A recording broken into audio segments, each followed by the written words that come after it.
보도가 맞다면요, 김 부부장이 직접 본인이 임신을 했다고 이야기했다고 합니다. 왜 그랬을까요? 자신 입으로 말이죠. 일단은 그 사실관계가 아직 정확하게 파악되지 않았기 때문에 또 통일부의 공식적인 입장은 그 신상과 관련해 정확히 아는 바가 없다. 다시 말하면 김여정 씨가 통일부 관계자나 아니면 정부의 관계자에게 그런 얘기를 한 것이 확인되지 않았다라고 하는 것이기 때문에 통일부는 정말 모르는 겁니까? 아니면은 신중하게 대답하느냐고 그러는 겁니까? 근데 뭐 사실관계를 본인 스스로가 밝힌 거라면 우리 정부가 굳이 꺼리거나 공개하지 않을 이유는 없을 것 같긴 합니다만 그래도 신상이어서 말이죠. 예, 뭐 신상과 관련한 것이기 때문에 굳이 뭐 다 공개할 필요성도 없는 문제이기도 하고요. 그리고 사실 뭐 남북관계 자체로 봤을 때도 김여정 씨의 임신이 크게 뭐 중요한 이슈가 되거나 사안이 될 수 있을 만한 것은 아니어서 크게 뭐 이슈화시키지 않겠다라고 하는 생각인 것 같습니다. 네. 그럼에도 불구하고요, 워낙 빡빡한 일정이었기 때문에 과연 동생이 임신했는데도 보낸 오빠의 심사가 무엇이든 잠시 뒤에 좀 여쭤보도록 하겠습니다. 왜냐면요, 갑작스럽게 터져나온 보도라서 말이죠. 지난 2015년에도 한 차례 임신설이 있었었거든요. 그 설이 사실이었는지는 아무도 모릅니다만 다만 사진의 변화로 추정할 뿐이었었습니다. 배가 부르다든지, 굽 없는 신을 신었다든지, 이런지 추정하건대 그랬을 거다 이제 이야기인데. 지난 2015년이었죠. 근데 임신 여부는 역시 이제 그 신상 문제니까 본인이 이야기해야 되겠죠. 근데 관계자가 들었다는데 아직 확인된 바는 없지만, 그렇게, 이 임신까지 해가면서도 왔다. 그렇다면 좀 임신을 해서 다닐 수도 있죠, 요즘. 그렇지만은, 그럼에도 불구하고 약간 더 이제 의미를 부여할 수 있지 않나 이런 생각이 들고요. 아마 우리 정부도 설령 본인이 그렇게 관계자하고 사적으로 그런 이야기를 했다 하더라도 본인으로부터 또 북한 당국으로부터 확인하기 전에 그것을 또 정부 입장에서 공식으로 발표할 그런 일은 아니지 않느냐 이런 생각이 드네요. 임신 출산설이 돌았던 지난 2015년의 김여정의 모습을 보고 계십니다. 국정원이 김정은 동생 김여정이 임신해서 출산할 것으로 추측한다라고 그 당시 브리핑을 하기도 했었었는데 말이죠. 이렇게 되면은요, 아이 아버지가 누굴까, 남편에게 관심이 쏠릴 수밖에 없는 상황일 것 같습니다. 설만 무성하지 아직은 정확히 잘 모르는 거죠. 예, 뭐 여러 가지 설은 있습니다. 근데 누구가 있나요? 김여정의 남편이 우인학이라고 하는 분이다라고 하는 걸로 이제 많은 분들이 얘기를 하고 계시긴 한데 이제 그분이 실제로 어떤 사람인지 그리고 실제로 김여정과 김일성 대학의 선후배 사이인 것인지 아닌 게 자체도 지금 모르는 것이어서 정확히 단정 지을 수는 없겠습니다만 사실 지금 여러 가지 임신설이나 출산설 이런 것들이 나오고 있고 또 김여정의 나이나 이런 걸 고려했을 때 결혼을 할 수 있는 단계는 충분히 됐겠다. 근데 다만 북한의 특성상 정확하게 예를 들면 김여정 같은 경우도 공식 성상에는 많이 나왔습니다만 최종적으로 김정은의 동생이다라고 하는 걸 밝힌 건 최근의 사항이거든요. 그래서 그 직계 가족을 공식화해서 밝히는 것은 어느 정도 단계를 거치기 때문에 이거는 조금 더 오랜 기간 배열에 좀 쌓이지 않을까 싶습니다. 왜냐하면 백두혈통이기 때문에요. 리수용 외무상이나 최룡해의 차남설까지는 이해할 수 있는데 보다 설득력 있게 제기되는 게 평민 출신과 결혼을 했다. 이게 사실 상상하기 힘들어서 말이죠. 북한에서 본다면 말이죠. 그런데 김여정이 이제 본래 굉장히 활달하다고 그러잖아요. 그리고 저 옛날에도 보면 사진 나오는 거 보면 오빠는 이쪽에서 공식 활동하는데 자기는 뒤에서 뛰어다니고 이럴 정도로. 그런데 그런 점에서 볼 때 알려지기로는 이제 일각에서 알려지기로는 그 우인학이라는 사람이 먼저 그 대시한 게 아니고 김여정이 먼저 아주 이제 그 우인학한테 먼저 그렇게 프로포즈도 하고 그랬다고 그러잖아요. 만약 그렇다면 그런 식으로 볼 때는 좀 그런 점도 또 이해가 되겠다. 그다음에 김여정의 성격상 꼭 굳이 이제 또 여성이기도 하고 아마 이제 대를 잇는 건 아니잖아요. 대는 김정은이 이었으니까. 그런 점에서 이제 그런데 다만 우리가 상식적으로 생각할 때는 과연 그런 이제 이를테면 백두혈통에서 그렇게 평민 출신하고 이제 결혼을 시켰을까 하는 그런 의문은 있죠. 그래서 아직 어느 쪽도 확인된 바가 없으니까 다만 우리가 추측할 수 있을 뿐이죠. 김일성 대학 선후배 사이로요. 김여정의 구애로 말씀하신 것처럼 인연이 시작됐다는 보도가 있었습니다. 진짜 만약에 출신 차이도 극복했다면 사실 북한에서는 대사건이었을 것 같아요.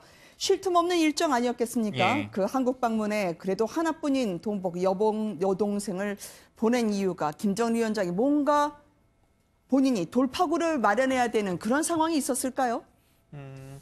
사실 뭐 미국에서도 가족을 보내겠다라고 네. 하는 것을 발표한 이후에 그러면 북한도 가족을 보내겠다라고 하는 형식을 어떻게든 격을 맞추겠다는 측면에서 김여정을 좀 보낸 측면이 있는 것 같은데요. 네. 관련해서 사실 우리 정부에서도 다른 어떠한 관계자들보다는 김여정이 왔을 때 훨씬 더 호의적이었고 네. 또 조금 더 김정은이 의지를 표명했다라고 하는 인식을 가졌기 때문에 김정은으로서의 효과는 충분히 달성했다라고 하는 측면은 보여지는 것 같고 네. 또 김여정 개인적으로 봤을 때도 한국에 와서 여러 가지 행보가 우리가 생각했던 북한의 여러 가지 모습들과는 좀 넘어서는 측면들을 좀 보여줬기 때문에 네. 그런 면에서는 남북관계 개선 자체에 대해서나 아니면 북한의 이미지 개선이나 이 두 가지 측면을 다 효과적으로 달성했다 이렇게 보여집니다. 네. 워낙 국제사회에서요, 제재나 압박이 심했었기 때문에 신년사에서 인민생활 향상시키겠다라고 선언했던 김정은 입장에서는 내부 정치를 위해서라도 어떻게든 본인이 활로를 모색해야 되는 게 아니었느냐, 그 절실함의 반영이 아니냐라는 얘기가 있거든요. 그러니까요. 지금 유엔 제재 결의 때문에 네. 사실은 뭐 그동안 그동안의 수출이 3분의 1이 줄어들었다든지 뭐 이런 식으로 아주 굉장히 이제 압박이 가해지면 지금 북한은 이제 장마당 경제가 굉장히 활성화되어 있지 않습니까? 근데 여기까지 만약에 제재의 네. 그 영향이 미치게 되면 북한 체제로서도 견디기가 상당히 어려워지겠죠. 그다음에 자신이 이야기했지만은 만약에 올해 경제적으로 어떤 성과를 못 내고 오히려 이 경제적인 실적이 후퇴한다면 그 김정은으로서는 그 자신의 그 영향력도 그렇고 네. 또 국민에 대한 또 북한 주민에 대한 자신의 그 영향력이라든가 권위라든지 뭐 신뢰라든지 이런 게 굉장히 이제 위태해지는 것 아니겠습니까? 그래서 아까 이제 김 의원 말씀처럼 이미 동생을 보냄으로써 이미지를 좋게 한다 이런 것도 있고 또 바로 네. 그야말로 동복 동생 세상에 그러니까 피를 나눈 내 동생을 보낸다 그런 점에서 이제 우리 측에 대해서 네. 어떤 이제 그 신뢰성을 표하는 그런 방법도 있겠고 그런데 또 하나는 중요한 거는 이제 방금 이제 지적하셨듯이 만약에 경제적으로 그렇게 어려움이 급박하다 절박한 상황이라면 네.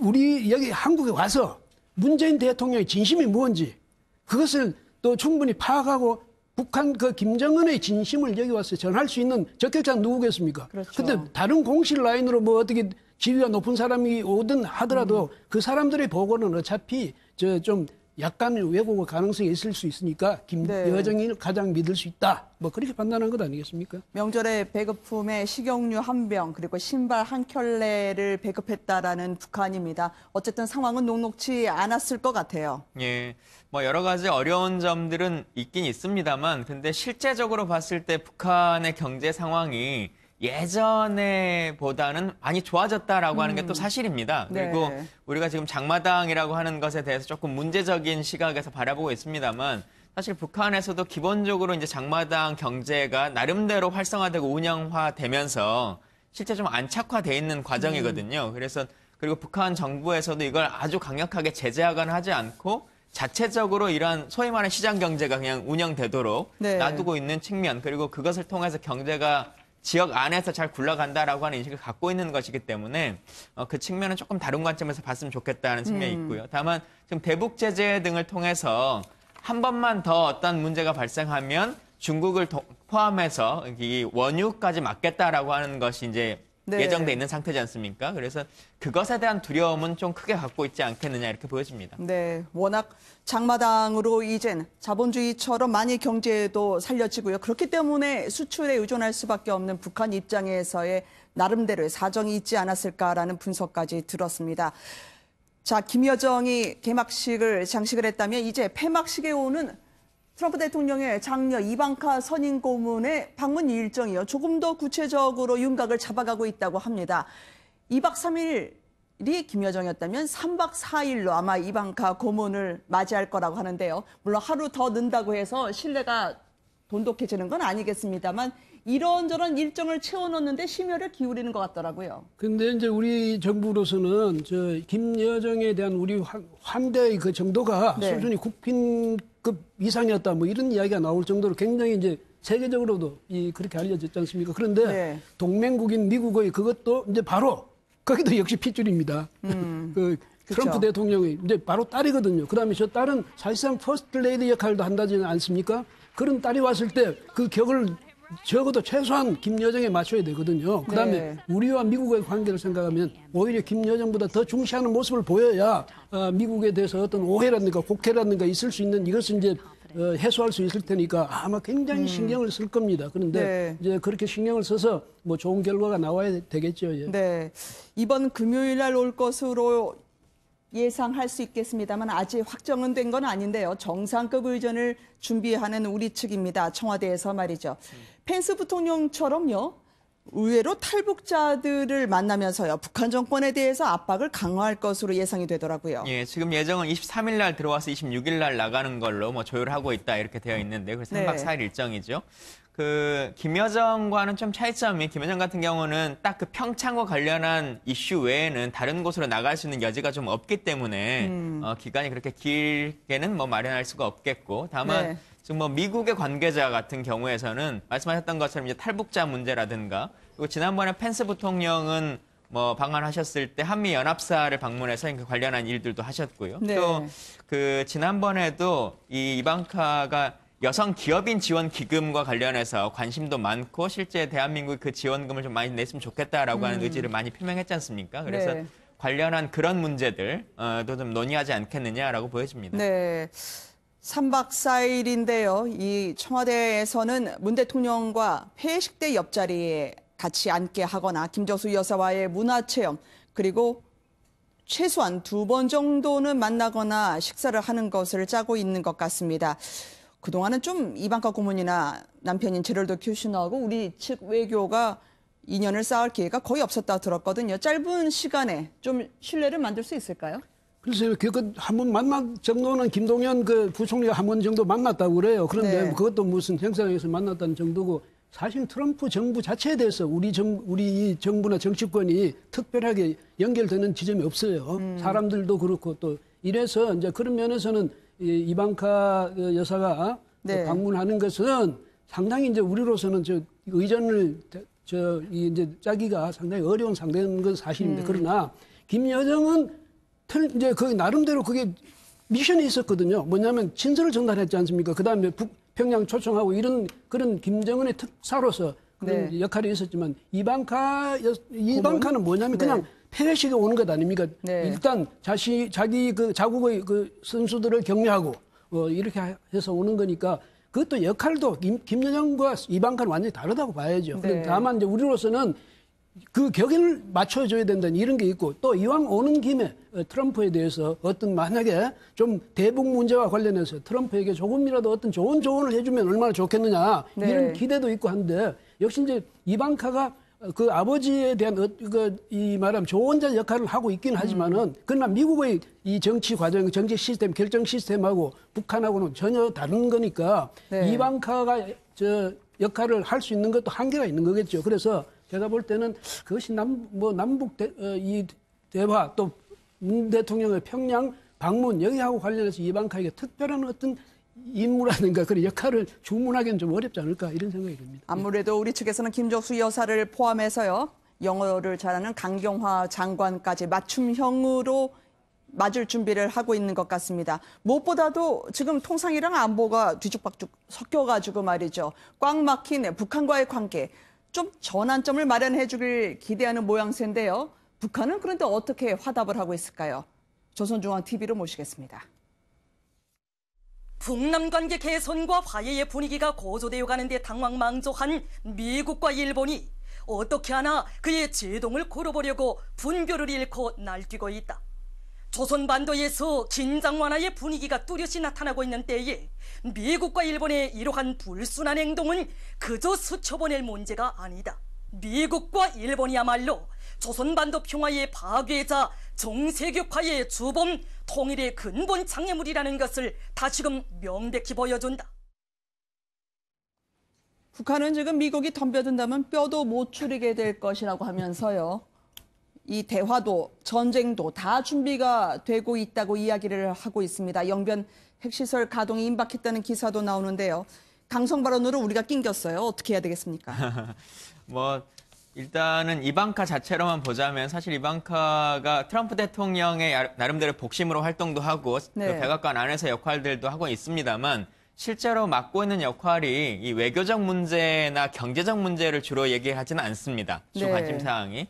통상적으로 보면 여성 문제라든가 뭐 기업 인권 지원이라든가 문제. 아니면 환경 네. 문제 이런 거에 좀 그 중심돼 있기 때문에 실제로 지금의 어려운 남북관계나 육장회담의 이런 여러 가지 측면들을 이방카를 통해서 어떻게 해결할 수 있겠다라고 하는 기대는 크지는 않습니다. 네. 다만 그래도 지금 이 상황에서 미국의 그 지난번에 오셨던 펜스 부통령 같은 건 좀 더 강한 메시지를 가지고 왔는데 그래도 이방카는 그보다는 조금 더 유한 메시지를 가지고 오지 않겠느냐라고 하는 생각들이 좀 있는 것이고요. 네. 그리고 관련해서도 훨씬 더 좀 자유롭게 어울릴 수 있는 상황이어서 지난번 펜스 부통령 같은 경우 연찬회장에서도 그냥 참석하지 않겠다라고 빠져나갈 정도로 좀 네. 강한 메시지를 하셨지 않습니까? 근데 그래서 뭐 예를 들자면 채찍을 중심으로 했다라고 하면 이번엔 조금 더 부드럽게 다가갈 수 있는 방식을 할 수 있을 것 같고 또 하나 이제 고민스러운 것은 지난번 개막식 때는 북한이 대표단을 보냈습니다만 네. 폐막식 때 과연 대표단을 보내서 이방카와 어떻게 만남이 있을 것인가 없을 것인가라고 하는 건 아직 확정되지 않아서 네. 그건 좀 지켜봐야 될 것 같습니다.